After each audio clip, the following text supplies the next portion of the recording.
لیکن بعض مرتبہ عوام اس کا فیصلہ نہیں کر سکتی کہ بھئی کیسے کرے. چلیے آگے چلیے. دوسرا، دونوں طرف علماء فقہ اس میں بھی برابر ہے، یہ بھی چوٹی کے عالم، یہ بھی چوٹی کے عالم، دونوں فقیہ ہے، دونوں عالم ہیں، ہم فیصلہ نہیں کر سکتے. تو دوسرے نمبر پر یہ کرو، روز مرہ کے مسائل میں جس عالم کی بات پر یا جن علماء کی بات پر میں اور آپ عمل کرتے ہیں ان کی قول پہ عمل کرو. سمجھ آئے کہ روز مرہ کے جو مسائل، جیسے بھائی میں یہاں پر ہوں، مولانا محمد یہاں پر ہے یا دوسرے لوکل علماء ہیں، آپ اپنے ضروریات کے مسائل کن سے پوچھتے ہیں؟ ان سے. تو اب ان کی جو رائے ہے اس پہ آپ عمل کرو.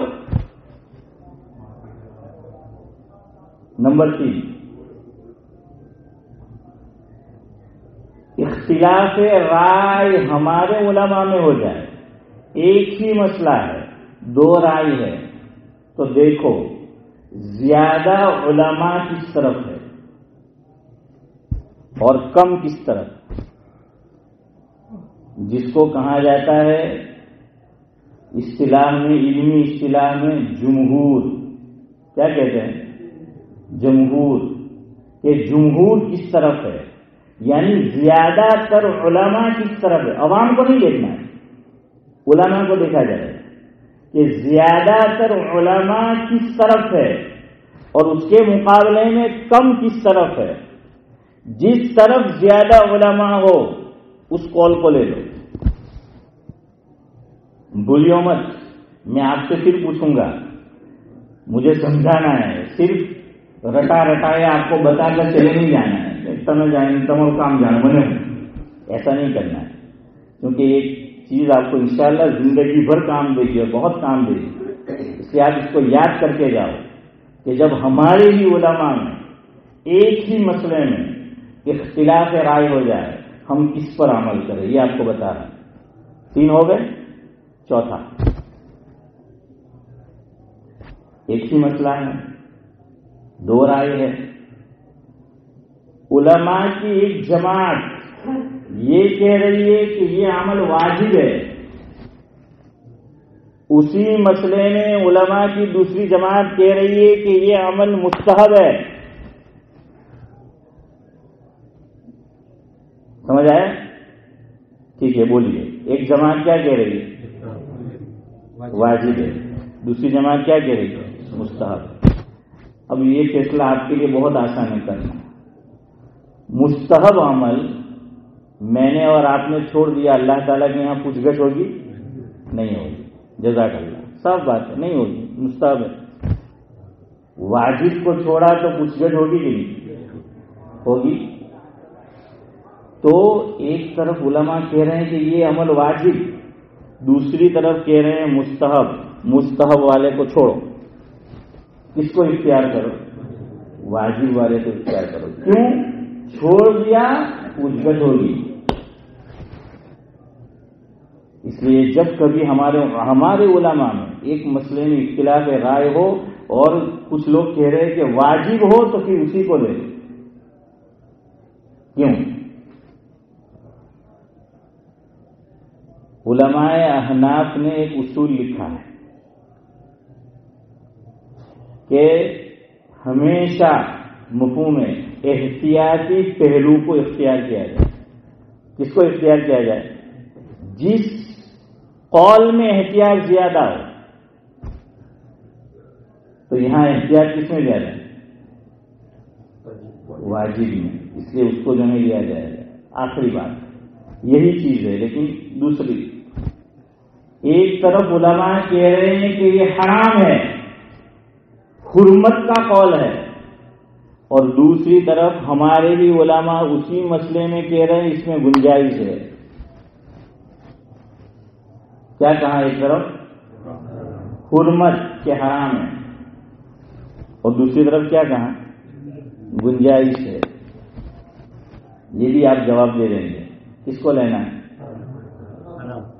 جزاک اللہ. ہاں حرام کو، کہ حرام کو تو چھوڑنا ہے، فرض ہے. یاد رکھو جیسے فرض عمل کو کرنا فرض ہے ویسے ہی حرام عمل کو چھوڑنا فرض ہے. مثال دی علماء نے یہ جو اخیری 3 باتیں کہی، یہ جامعہ بنوریا ہے کراچی میں، اس کے جو فتاوا ہے اس میں یہ بات. پہلی دارالعلوم دیوبند کے فتوے میں جو بات کہی وہ حوالہ آپ کو دے دوں. تیسرا 3 چیزیں جو میں نے بعد میں کہی وہ کس میں ہے؟ فتاوا بنوریا میں، اور اس میں مثال دی ہے. سعد اللہ صاحب کے لیے الگ بات ہے کیونکہ وہ شافعی المسلک ہے. ہمارے لیے احناف کے یہاں ہم نماز با جماعت پڑھ رہے ہو، امام صاحب کے پیچھے سورہ فاتحہ کا پڑھنا حرام ہے. ہم امام صاحب کے پیچھے سورہ فاتحہ نہیں پڑھیں گے. اور آپ سعد اللہ صاحب سے پوچھ لیجئے یہ پڑھتے ہیں نا؟ ہاں، کیونکہ ان کے امام کے یہاں ہے. ہمارے امام کی دلیل قرآن کریم میں ہے وَإِذَا قُرِئَ الْقُرْآنُ فَاسْتَمِعُوا لَهُ وَأَنصِتُوا لَعَلَّكُمْ تُرْحَمُونَ. مفہوم ہے کہ جب قرآن کریم سنانے کی غرض سے پڑھا جائے تو اسے غور سے سنو، کان لگا کر سنو، دھیان سے سنو اور خاموش رہو. تو امام صاحب نماز میں جو قرآن کریم کی تلاوت کرتے ہیں وہ سنانے کے لیے کرتے ہیں یا نہیں؟ اسی لیے جو ہے وہ کرتے ہیں. એટલે અમારા યુસુફ દાદા કાલે બૂમ પાડતા હતા. હા, હવે યુસુફ દાદા કાલે બૂમ પાડતા હતા કે જોરથી બોલો એમ. تو بہرحال اس لیے اب خاموش رہو، امام کے پیچھے قرات نہیں کرنی ہے. اور امام ہمارا ضامن ہے، ہمارا وکیل ہے. حضور کی روایت ہے وہ اللہ کے کورٹ میں کھڑا ہے اور ہمارے لیے لڑ رہا ہے. تو ہم جب وکیل کر دیتے ہیں تو ہمارا کیس کون لڑتا ہے؟ وہی لڑتا ہے نا. ہاں، تو اس لیے ہمارے یہاں نہیں پڑھنا ہے. ہمارے بعض لوگ امام صاحب کے پیچھے سورہ فاتحہ پڑھتے ہیں. یاد رکھو یہ حرام ہے. امام صاحب کے پیچھے ہمیں صرف ثنا پڑھنا ہے. اور بعض لوگ سورہ فاتحہ کے بعد امام صاحب یاسین شریف پڑھ رہے ہیں، آیت الکرسی پڑھ رہے ہیں، اور اشرف بھائی کو یاد ہے تو اشرف بھائی بھی شروع ہو جاتے ہیں. نہیں، وہ تو شروع نہیں ہو جاتے، ویسے ہی ان کا نام لیا. سمجھ آیا؟ خاموش رہنا ہے. امام کے پیچھے مقتدی صرف کیا کام کرے گا؟ اللہ اکبر. امام کو بھی کہنا ہے، مقتدی کو اپنی کہنا ہے. اس کے بعد ثنا پڑھنا ہے، پھر کچھ نہیں. ڈائریکٹ دوسرا اسٹیشن کہاں آئے گا؟ رکوع میں. کہ وہ جب اللہ اکبر کہے تو ہم بھی آہستہ سے اللہ اکبر کہیں. سمجھ آ گیا؟ جلدی جلدی بولو.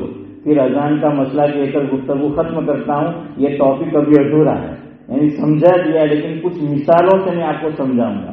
ایک اہم ملفوظ اس میں آپ کو قاضی مجاہد الاسلام قاسمی علیہ الرحمہ، سابق صدر مسلم پرسنل لا بورڈ انڈیا، انہوں نے ہمارے اسی ملک میں ڈیوزبری شہر کے اندر علماء کی مجلس میں ایک بہت ہی پیارا ملفوظ جو ہے بیان فرمایا، جو ہمارے آج کے موضوع سے تعلق رکھتا ہے. وہ کتاب ہے ذکر صالحین، والیوم نمبر 1، صفحہ نمبر 270، اس پہ موجود ہے. انشاءاللہ جب کبھی مجھے موقع ملے گا تو وہ بات میں آپ کو سناؤں گا، جس سے آپ کو یہ مسئلہ اور اچھی طرح انشاءاللہ انڈرسٹینڈنگ ہو جائے گا، سمجھ آ جائے گا. جلدی جلدی بولو. جب ہمارے ہی علماء، ایک ہی مسلک کے علماء ایک ہی مسئلے میں 2 رائے ہو جائے تو نمبر 1 ہم کس پہ عمل کریں گے؟ کس پہ عمل کرنا ہے؟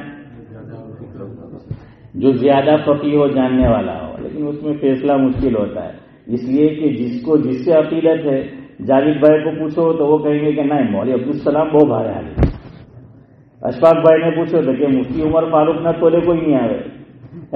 تو بہرحال جو ہے ہر ایک کا اپنا اپنا جو ہے نظر اپنی اپنی ہے نا.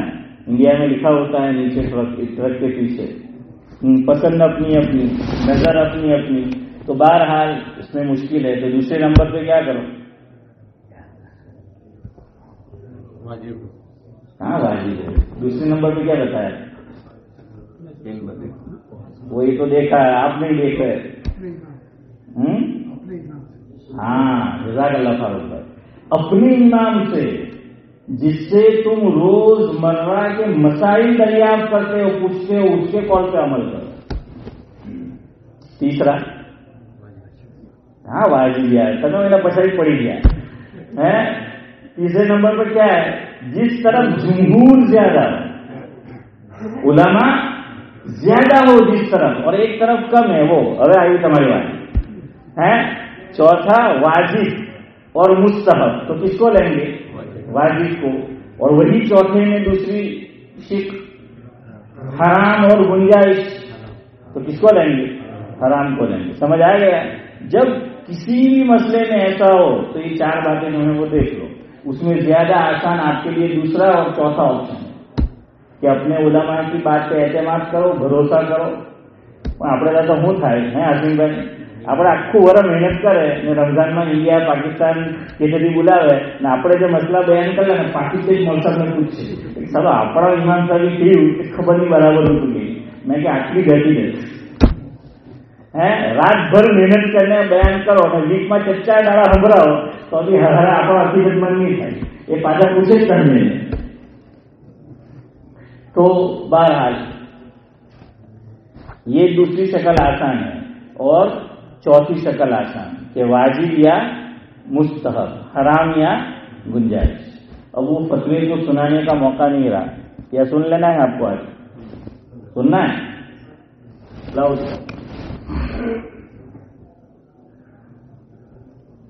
ارے یار بڑی بات તમે અમારા નોટની બેગ ખપતી હોતે તો કેવી ઉઠાવે. હા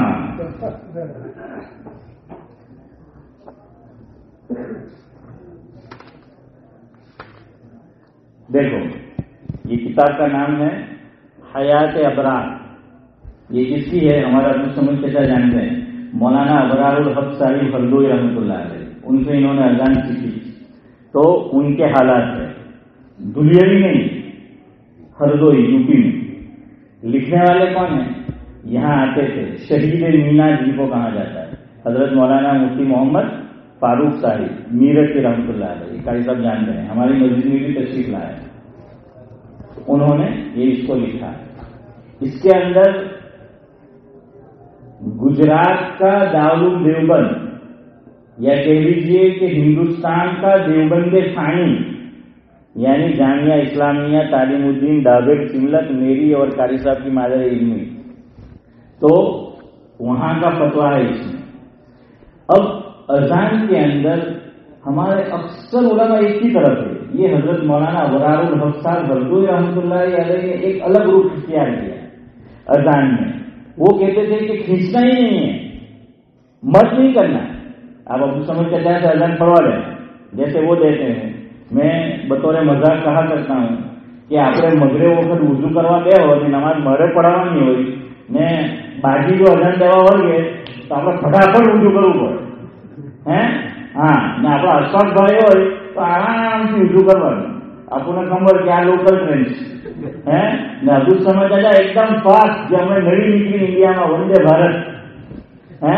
تو بہرحال جو ہے وہ ٹرین ہے. تو میں بہت ڈرتا تھا، میں کہ جلدی ابھی نہ ہو کہ ابو سمجھ جاتا جیسے تو موجود سے. تو بہرحال حضرت مولانا کا رخ کیا تھا وہ سمجھ لیجیے جلدی جلدی. اللہ بہت شارٹ کٹ میں سمجھا رہا ہوں، یہ سب باتیں اس میں لکھی ہوئی ہے. اور اس میں پیج نمبر ہے 269، وہاں سے لے کر ہے یہ پیج نمبر 273 تک یہ مضمون پھیلا ہوا ہے. میں شارٹ کٹ میں آپ کو سمجھاؤں. حضرت مولانا ابرار الحق صاحب ہردوئی رحمۃ اللہ علیہ کی پہلے بات سمجھیں کہ ان کی رائے یہ کیوں تھی کہ اذان میں کھینچنا نہیں ہے. کیوں؟ وائی؟ وہ ایسا کیوں کہتے تھے؟ وہ کہتے تھے اس طرح اذان پڑھنا ہے، اللہ اکبر بس اذان میں بھی لکھنا ہے. تو سمجھا اسی طرح سکھایا نا. ہاں وہ یہ کہتے تھے، یہ فرماتے تھے، مفہوم ہے کہ اللہ یہ سورہ اخلاص میں بھی آیا ہے. لفظ اللہ کس میں آیا ہے؟ سورہ اخلاص میں قل هو اللہ احد، اللہ ہے نا. تو وہ کہتے ہیں کہ سورہ اخلاص میں جو لفظ اللہ ہے وہی لفظ اللہ اذان میں ہے. تو سورہ اخلاص میں تو تم یوں نہیں پڑھتے قل هو اللہ احد، پڑھتا ہے کوئی؟ یہ تھی ان کی دلیل.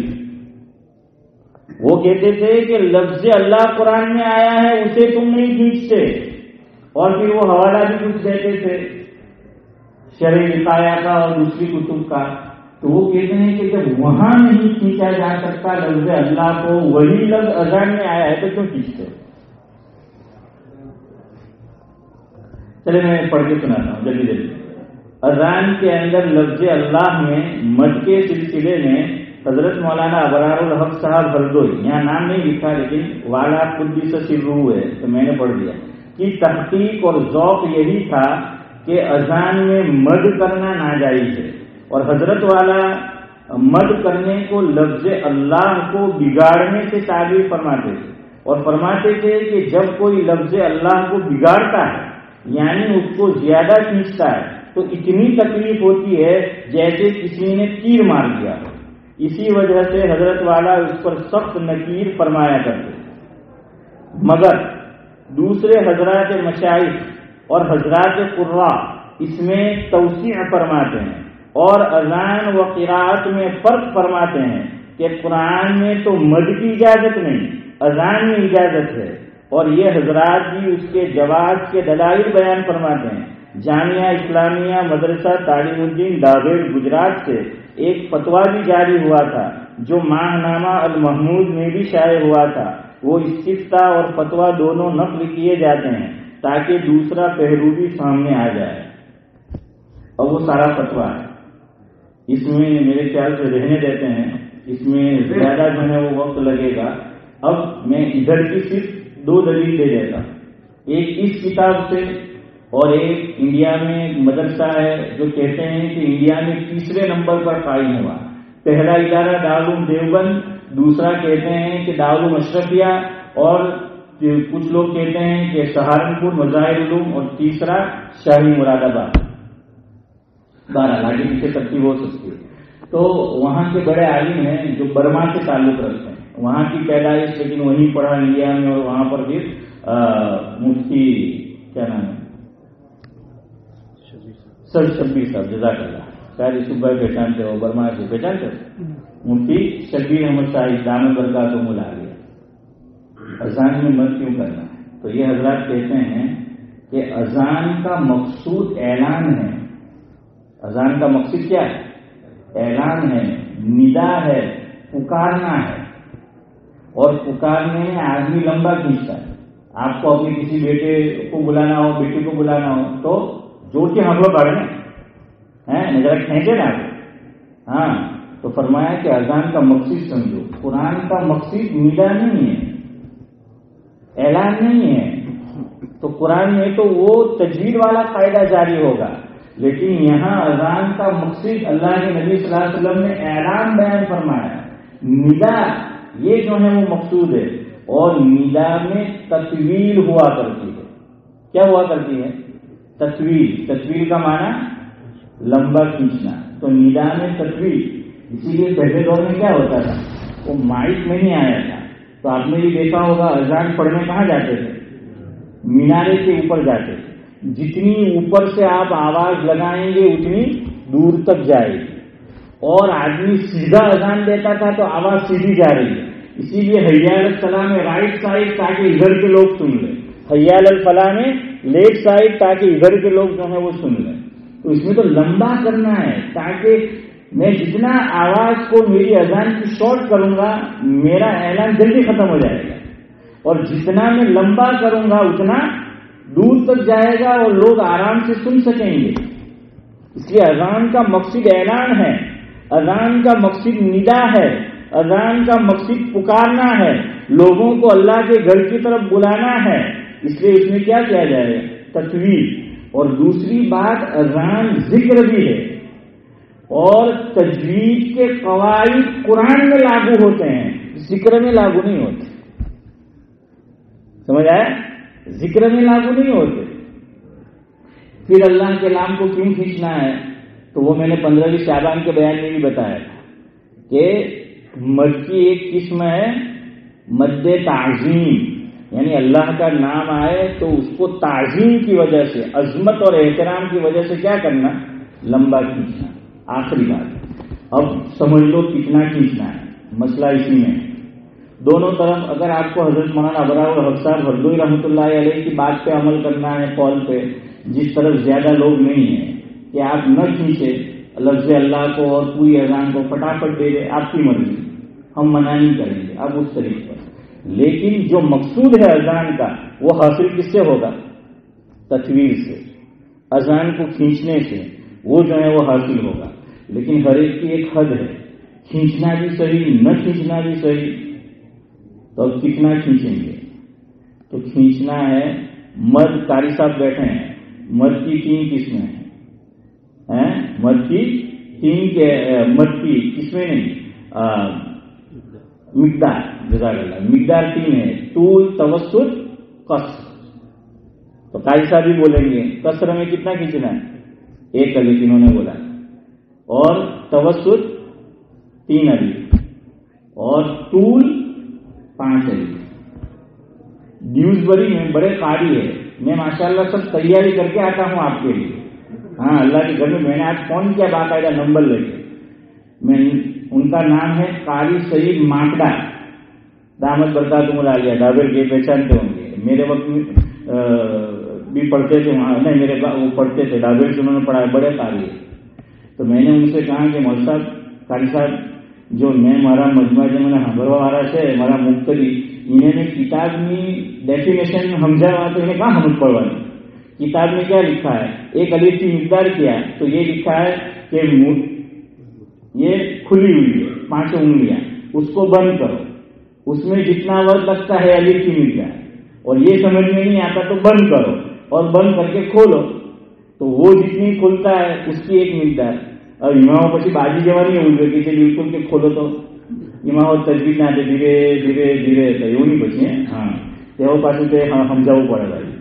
تو بہرحال میں نے ان کو کہا کہ دیکھو یہ تاریخ تو مجھے بھی معلوم ہے.